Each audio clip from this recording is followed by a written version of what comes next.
ಬಿಡದಿ ಬಡಿದಾಟ ಮತ್ತಷ್ಟು ಕಾವೇರ್ತಾ ಇದೆ. ಸರ್ಕಾರದ ವಿರುದ್ಧ ಮಿತ್ರರ ಒಗ್ಗಟ್ಟು ಬಲ ಪ್ರದರ್ಶನಕ್ಕೆ ಮುಂದಾಗ್ತಾ ಇದ್ದಾರೆ. ಡಿಕೆಶಿ ಸರ್ಕಾರಕ್ಕೆ ಸಂಕಷ್ಟ ಏನಾದರೂ ಕಾದಿದೆಯಾ? ಹಾಗಾದ್ರೆ ಬಿಡದಿಯಿಂದ ನೈಸ್ ರೋಡ್ ಕಡೆಗೆ ಯಾತ್ರೆ ಸಾಗ್ತಾ ಇದೆ. ಸರ್ಕಾರದ ವಿರುದ್ಧ ಮಿತ್ರರು ರಣಕಹಳೆ ಮೊಳಗಿಸಿದ್ದಾರೆ. ಮೈತ್ರಿ ಪಕ್ಷಗಳ ಮಹಾ ಹೋರಾಟಕ್ಕೆ ಕಾಂಗ್ರೆಸ್ ಸರ್ಕಾರ ಶೇಕ್ ಆಗೋ ಸಾಧ್ಯತೆ ಇದೆ. ಸರ್ಕಾರದ ವಿರುದ್ಧ ಮಿತ್ರರು ಮಹಾ ಸಮರವನ್ನೇ ಸಾರಿದ್ದಾರೆ. ರಾಜ್ಯ ಸರ್ಕಾರದ ವಿರುದ್ಧ ಮೈತ್ರಿ ಪಕ್ಷಗಳು ಮಹಾ ಸಮರವನ್ನೇ ಸಾರಿದ್ದಾವೆ. ಬಿಡದಿಯಿಂದ ನೈಸ್ ರೋಡ್ ಕಡೆಗೆ ಯಾತ್ರೆ ಸಾಗ್ತಾ ಇದೆ. ಸರ್ಕಾರದ ವಿರುದ್ಧ ಮೈತ್ರಿ ಪಕ್ಷಗಳು ತೀವ್ರ ಹೋರಾಟಕ್ಕೆ ಮುಂದಾಗ್ತಾ ಇದ್ದಾವೆ. ಇನ್ನು ಹೋರಾಟದ ಅಖಾಡಕ್ಕೆ ದೇವೇಗೌಡ ಅವರು ಕೂಡ ಧುಮುಕಿದ್ದಾರೆ. ಬಿಜೆಪಿ ಪಕ್ಷ, ಜೆಡಿಎಸ್ ಪಕ್ಷ ಎರಡೂ ಮೈತ್ರಿ ಪಕ್ಷಗಳು ಸಮನ್ವಯತೆಯನ್ನು ಕಾಯ್ದುಕೊಂಡು ಹೋರಾಟಕ್ಕೆ ಮುಂದಾಗ್ತಾ ಇದೆ. ಇನ್ನು ದೃಶ್ಯಾವಳಿಯಲ್ಲಿ ನೋಡ್ತಾ ಇದ್ದೀರಿ, ಇವತ್ತು ದೇವೇಗೌಡ ಅವರು ಕೂಡ ಈ ಇಳಿ ವಯಸ್ಸಿನಲ್ಲೂ ಕೂಡ ಈ ಹೋರಾಟದಲ್ಲಿ ಭಾಗಿಯಾದರು, ಪಾದಯಾತ್ರೆಯಲ್ಲಿ ಭಾಗಿಯಾದರು. ಇದೇ ಸಂದರ್ಭದ ವೇಳೆ ಘೋಷಣೆಗಳ ಮೂಲಕವಾಗಿ ಅವರ ಕಾರ್ಯಕರ್ತರು ಅವರನ್ನು ಸ್ವಾಗತ ಮಾಡಿಕೊಂಡಿದ್ದಾರೆ.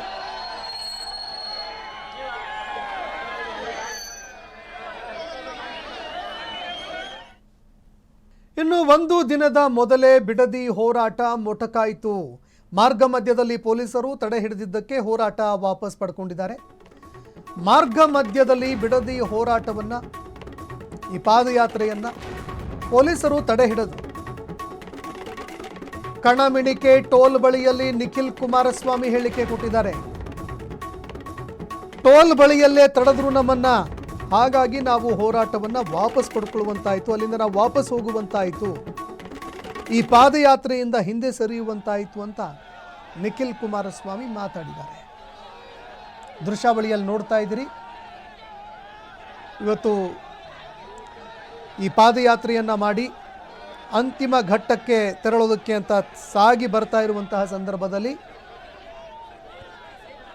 ಭಾರಿ ಪ್ರಮಾಣದಲ್ಲಿ ಬ್ಯಾರಿಕೇಡ್ಗಳನ್ನು ಹಾಕಿ ಪೊಲೀಸರು ತಡೆ ಹಿಡಿದ್ರು. ಇಲ್ಲಿಂದ ಮುಂದೆ ಸಾಗೋದಕ್ಕೆ ಬಿಡಲ್ಲ. ಕಾನೂನು ಸುವ್ಯವಸ್ಥೆ, ಅದೇ ರೀತಿಯಾಗಿ ಸಾರ್ವಜನಿಕ ಸುವ್ಯವಸ್ಥೆಗೆ ಅಡ್ಡಿ ಪಡಿಸುವಂತಾಗತ್ತೆ. ಪಾದಯಾತ್ರೆಯಲ್ಲಿ ಅತಿ ಹೆಚ್ಚಿನ ಜನ ಸಾಗಿ ಬಂದರೆ ರಸ್ತೆ ಸಂಚಾರಕ್ಕೆ ಮತ್ತೊಂದಕ್ಕೆ ಮಗದೊಂದಕ್ಕೆ ಸಮಸ್ಯೆಗಳು ಉಂಟಾಗುತ್ತೆ, ಕಾನೂನು ಸುವ್ಯವಸ್ಥೆಗಳಿಗೆ ಧಕ್ಕೆ ಆಗುತ್ತೆ ಅನ್ನೋ ಒಂದು ನೆಪವನ್ನು ಒಡ್ಡಿ ಆ ವಿಚಾರಗಳನ್ನು ಹೇಳಿ ಅವರನ್ನು ತಡೆ ಹಿಡಿಯೋದಕ್ಕೆ ಅಂತ ಮುಂದಾದರು. ಇದೇ ಸಂದರ್ಭದಲ್ಲಿ ಈ ಪಾದಯಾತ್ರೆಯನ್ನು ಒಂದು ದಿನ ಮುಂಚೆ ಮೊಟಕುಗೊಳಿಸಿದ್ದಾರೆ. ನಾಳೆ ಕೂಡ ಪಾದಯಾತ್ರೆ ಮುಂದುವರಿಬೇಕಾಗಿತ್ತು. ಇನ್ನು ಬಿಡದಿ ಬಡಿದಾಟ ಭಾರಿ ಹೈ ಡ್ರಾಮಾಗೆ ಕಾರಣವಾಗ್ತಾ ಇದೆ. ಜೆಡಿಎಸ್ ಪಾದಯಾತ್ರೆಯನ್ನು ಪೊಲೀಸರು ತಡೆ ಹಿಡಿದರು. ಜೆಡಿಎಸ್ನ ಪಾದಯಾತ್ರೆಯನ್ನು ಪೊಲೀಸರು ಇವತ್ತು ತಡೆ ಹಿಡಿದಿದ್ದಾರೆ. ಪಾದಯಾತ್ರೆಗೆ ಖಾಕಿ ಇವತ್ತು ಬ್ರೇಕ್ ಹಾಕಿದೆ. ಕಾರ್ಯಕರ್ತರು ಇದಕ್ಕೆ ಫುಲ್ ಗರಂ ಆಗಿದ್ದಾರೆ. ಕಣಮಿಣಿಕೆ ಬಳಿಯಲ್ಲಿ ಪ್ರತಿಭಟನೆಗೆ ಕುಳಿತಿದ್ದಾರೆ ಕಾರ್ಯಕರ್ತರು. ಜೆಡಿಎಸ್ನ ಕಾರ್ಯಕರ್ತರು ಕಣಮಿಣಿಕೆ ಬಳಿಯಲ್ಲೇ ಪ್ರತಿಭಟನೆಗೆ ಕುಳಿತುಕೊಂಡ್ರು. ಜೆಡಿಎಸ್ ಮತ್ತು ಪೊಲೀಸರ ನಡುವೆ ತಳ್ಳಾಟ, ನೂಕಾಟ ಕೂಡ ಸಂಭವಿಸಿದೆ. ಇನ್ನು ಯಾವಾಗ ಪೊಲೀಸರು ಬಂದು ತಡೆ ಹಿಡಿದ್ರು, ಕಾರ್ಯಕರ್ತರು ಆಕ್ರೋಶ ಜಾಸ್ತಿ ಆಯಿತು. ಕಾರ್ಯಕರ್ತರಲ್ಲಿ ಅಸಮಾಧಾನ ತೀವ್ರವಾಯಿತು. ಅವರಲ್ಲಿ ದೃಶ್ಯಾವಳಿಯಲ್ಲಿ ನೋಡ್ತಾ ಇದ್ದೀರಿ, ಪೊಲೀಸರು ಹಾಗೂ ಅವರ ನಡುವೆ ಮಾತಿನ ಚಕಮಕಿ ನಡೀತು. ಯಾಕೆ ಮುಂದೆ ಹೋಗೋದಕ್ಕೆ ತಡೆ ಹಿಡಿತಾ ಇದ್ದಾರೆ, ನಮ್ಮನ್ನು ಹೋಗೋದಕ್ಕೆ ಬಿಡಿ ಅಂತ ಆಕ್ರೋಶ ಹೊರಹಾಕಿದ್ರು. ಇದಾದ ನಂತರದಲ್ಲಿ ಕೆಲವರು ಬ್ಯಾರಿಕೇಡ್ಗಳನ್ನು ಹತ್ತೋದಕ್ಕೂ ಕೂಡ ಪ್ರಯತ್ನ ಮಾಡಿದ್ರು. ನಿಖಿಲ್ ಕುಮಾರಸ್ವಾಮಿ ಅವರು ಕೂಡ ಸ್ಥಳದಲ್ಲೇ ಕುಳಿತು ಹೋರಾಟ ಮಾಡಿದ್ರು. ಬ್ಯಾರಿಕೇಡ್ಗಳನ್ನು ತಳ್ಳಿ ಹೋರಾಟಗಾರರು, ಜೆಡಿಎಸ್ನ ಕಾರ್ಯಕರ್ತರು ಮುನ್ನಡೆದರು. ಇದೇ ಸಂದರ್ಭದಲ್ಲಿ ಪೊಲೀಸರು ಮುಂದೆ ಹೋಗೋದಕ್ಕೆ ಅವ್ರನ್ನ ತಡೆ ಹಿಡಿದರು. ಇದೇ ವೇಳೆ ಈ ಒಂದು ಪಾದಯಾತ್ರೆಯಿಂದ ಹಿಂದೆ ಸರಿಬೇಕಾಗಿ ಬಂತು. ಆದರೆ ಸ್ಥಳದಲ್ಲೇ ಕುಳಿತು ಹೋರಾಟಕ್ಕೂ ಕೂಡ ಮುಂದಾಗಿದ್ದಾರೆ. ಇನ್ನು ಸರ್ಕಾರದ ವಿರುದ್ಧ ಮಿತ್ರರ ಸಮರ ಮತ್ತೆ ಮುಂದುವರಿತಾ ಇದೆ. ಮಳೆ ಬೀಳ್ತಾ ಇತ್ತು. ಈ ಮಳೆ ನಡುವೆನೆ ಪಾದಯಾತ್ರೆ ಮುಂದುವರಿತು. ಪಾದಯಾತ್ರೆಗೆ ಇವತ್ತು ಮಳೆಯ ಅಡ್ಡಿ ಉಂಟಾಯಿತು. ಆದರೆ ಈ ಮಳೆಯ ನಡುವೆ ಪಾದಯಾತ್ರೆಯನ್ನು ಮುಂದುವರಿಸಿದ್ರು. ಮಳೆಯಲ್ಲೇ ನಿಖಿಲ್ ಕುಮಾರಸ್ವಾಮಿ ಪಾದಯಾತ್ರೆ ಮಾಡಿದ್ದಾರೆ. ವಂಡರ್ಲಾ ಬಳಿಯಲ್ಲಿ ಭಾರೀ ಮಳೆ ಅಬ್ಬರ ಜೋರಾಗಿತ್ತು. ಇನ್ನು ಪಾದಯಾತ್ರೆಯನ್ನ ಸುಸೂತ್ರವಾಗಿ ಬೆಂಗಳೂರಿನವರೆಗೂ ಕೂಡ ಮಾಡಬೇಕು.